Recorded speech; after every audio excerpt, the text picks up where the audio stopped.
Good Friday afternoon, everybody, here from the WITN newsroom here in Greenville, North Carolina. Thank you for joining me for another episode of Carolina News Now.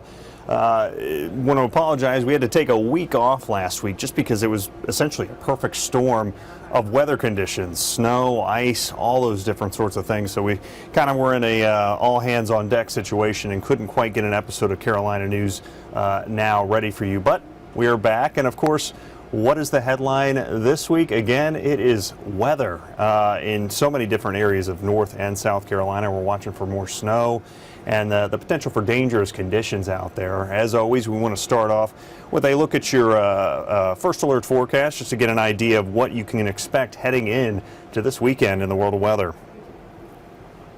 Well, we're heading into another stretch of some active weather here for yet another weekend in the Carolinas. Let's take you through this. Does look like we're going to see the next couple of hours getting more active as the rain starts to lift into the eastern part of North Carolina, and then the western part starts to see that snow wrapping in north to south. Then as we head into the overnight hours, we're going to start to see the rain pushing out of the east side. The snow wrapping more so into the Carolinas, although you can see once it passes that state line, it is a little bit more of a mix. Then the snow continues to edge east, moving into Raleigh first thing Saturday morning. That continues to move over into our coastal regions as well. So New Bern even going to get in on some of this light snow to start off our Saturday. Then that continues to push out and we should quiet down for the rest of the weekend. As for the temperatures, it does look like it's going to be a cold weekend across the board. High temperatures going to be in essentially the 20s and the 30s across most of the states, with the exception being far southeast where we could get a little bit more above freezing for at least a couple of hours closer to Charleston. Kind of a similar setup to Sunday, although I think all of us are going to improve by a couple of degrees. Then as we head into next week, we're going to see big improvements. The temperatures are going to start to climb and we're going to keep the wet weather chances low. So really does look to be much better weather. I think we'll all be able to get outside for at least a little bit for midweek. So continue to check back with us and we'll have more updates on that.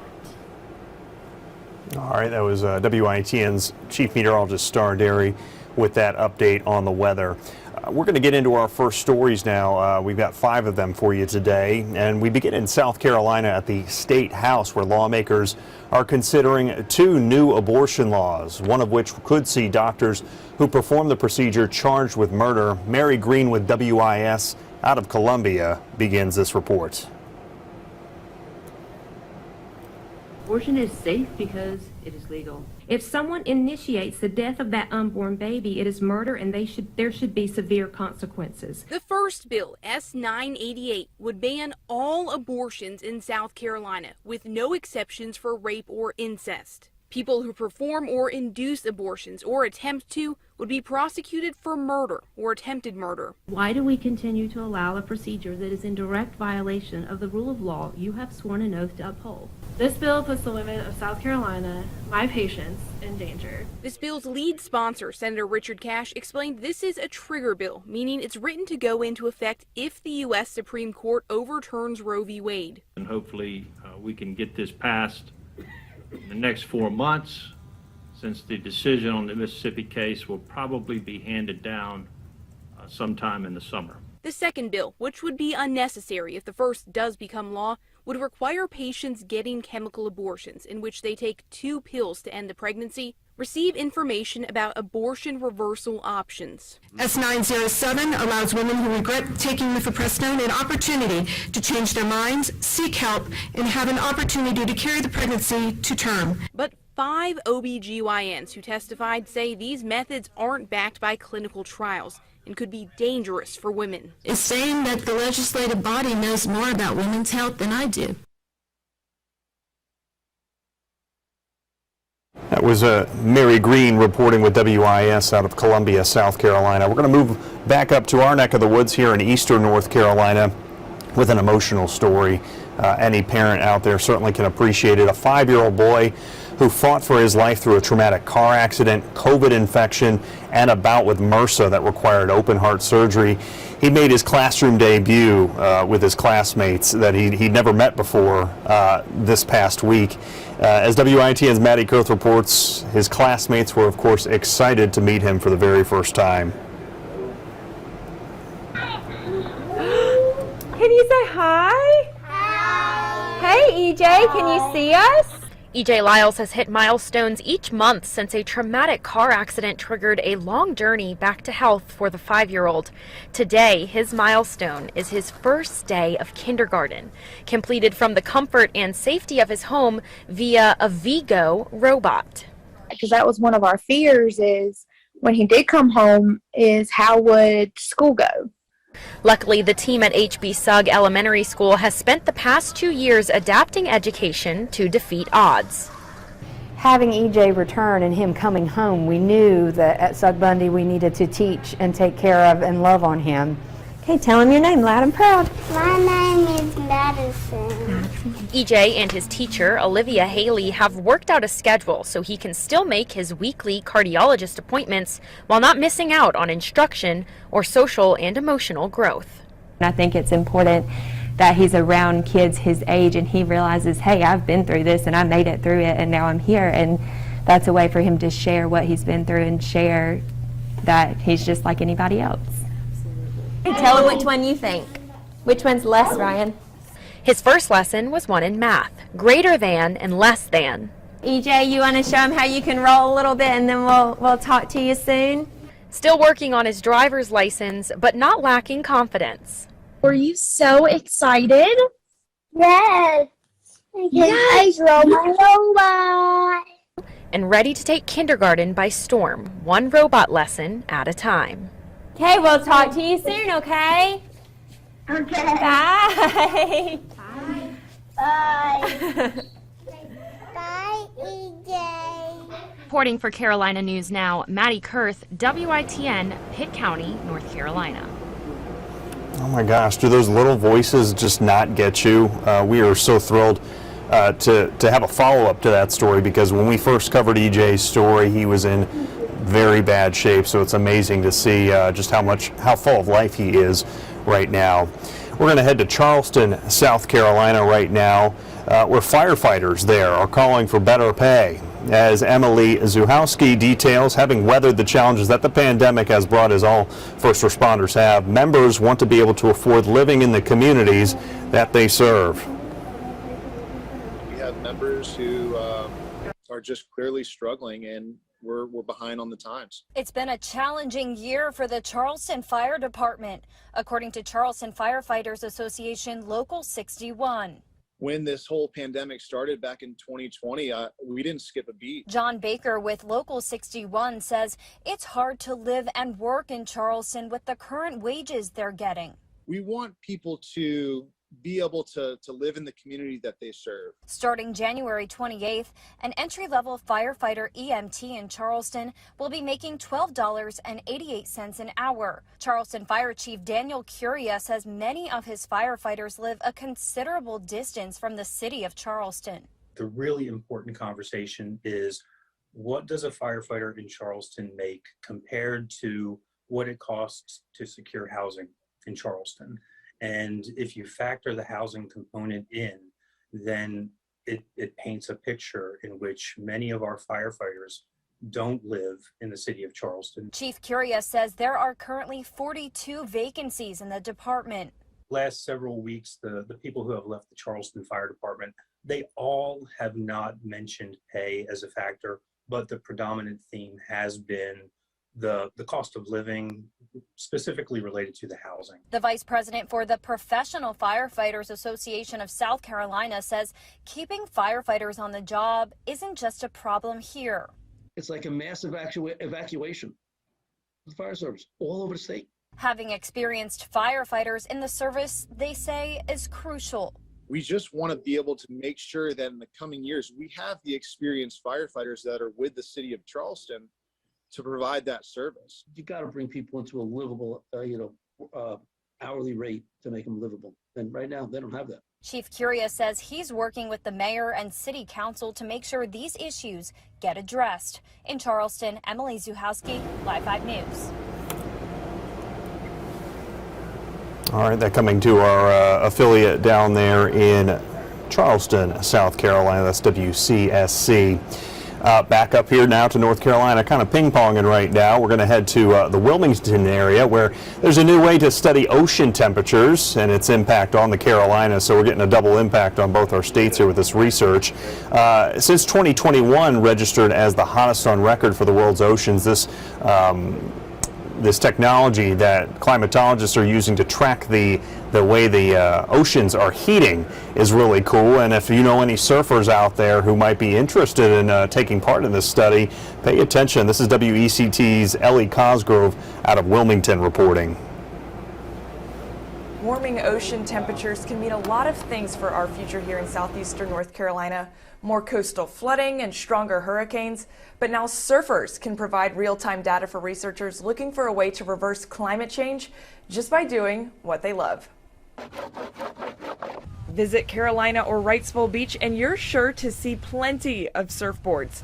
But what you may not notice is a small accessory, the smart fin. It's a surfboard fin with oceanographic sensors. So what does that mean exactly? It's collecting temperature continuously throughout the ride. So if they're out for 2 hours, say, it's collecting data through the entire 2-hour period. Phil Bresnahan teaches at UNCW, and he also helped research and develop the smart fin, and says keeping track of coastal water temperatures is more important than ever, as ocean temps just keep getting warmer and warmer. We're just seeing these records get smashed year after year after year, and so this year, or 2021, was the latest example of this.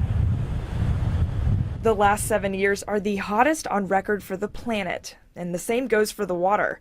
And that leads to rising sea levels, which can mean higher tides, coastal flooding, and more extreme weather. Heat to a hurricane is fuel. But Bresnahan says consistent water temperature readings can help researchers understand how the coastal oceans are changing to better plan for the future. We're looking for our next funding source so that we can build more and distribute more over the next couple of years. Now the push is on to get smart fins on more surfboards. Over 300 have already surfed swells around the world. But that's just the beginning. And Bresnahan believes the tiny device can have a big impact from coast to coast. We can make human life safer and healthier and better for people by making these smarter decisions, and that's what I really hope we'll start doing. One of the challenges when making these smart fins, the chip shortage. They need the same chips that your car and your phones need, and Bresnahan says they are not high on that priority list. Reporting for Carolina News Now, Ellie Cosgrove, WECT News. Just a really cool story there with respect to working smarter, not harder when it comes to our scientists out there putting those surfers to use out there with their hobby. Our final story is kind of a lesson learned, not to believe everything you see, and it applies to North Carolina. Our friends at WBTV in Charlotte caught up with a woman who took a TikTok a little too literally when it came to North Carolina. Take a look. A misleading viral video has a lot of us scrolling through TikTok right now. A woman went to Gastonia, North Carolina, and as you're about to see, it wasn't what she expected. Gastonia, North Carolina. The video has more than 5 million views. It sounded like a Disney movie, right? Like a little town out of a Disney movie. TikToker Olivia Garcia and her family were in the Carolinas to check out the recent snow. When she saw this video, she convinced her family to make a stop. And I was like, oh wait, can we make a pit stop in this place called Gastonia? Because I just saw this TikTok and it looks so pretty. From Florida, Garcia isn't surrounded by mountains and was thrilled at the opportunity to see them. And then all of a sudden we get there and just run down gas stations. Like, we had to go to the bathroom. There was no bathroom that worked in any of the gas stations. This wasn't what she expected. I made us drive an hour out of the way, BC, of this TikTok. Chronicling her reaction, Garcia's video in actual Gastonia has thousands of views. WBTV learned the guy behind the original post is Zachary Cassee, a North Carolina native whose fake location videos have gotten him lots of views. This one is from his trip to Switzerland. Hitting 1 million, 2 million, and now up to 6 million about. It's been pretty crazy. Now gaining the attention of the mayor of Gastonia. He says, apparently we are the talk of the town. And while Gastonia is certainly not Switzerland, we're glad people are learning more about our great city. We're glad to see so many people having fun with Zachary Cassee's post And hopefully, Ms. Garcia will come back to see all the great things our city has to offer. In fact, if they want to contact me, I love to give them a personal tour and show them what makes our city tick. So I'm sure there's pretty parts of it, so I will 100% go back. I've never stopped in the city, and I think it's time to pay a visit. Zachary tells me he apologized to Olivia, who made light of the situation. Zachary says he probably won't continue these Not Carolina videos very much. He'd like to focus on real videos showcasing our beautiful state of North Carolina, as well as all of his travels around the world. For Carolina News Now, I'm Dee Dee Gatton. And to think, a search of Google probably could have saved her the trouble in that hour detour that she apparently made her parents take there. You can't believe it all, folks. We're going to finish things up now for Carolina News Now with another look at our weather. Obviously, some areas of North and South Carolina looking at a possible bit of snow this go around for the weekend. Well, I'm meteorologist Star Dairy, and we are keeping an eye on yet another active weekend in the Carolinas. We are going to see this as a whole wintry mix over the course of our Friday night into Saturday. So let's take a look at this.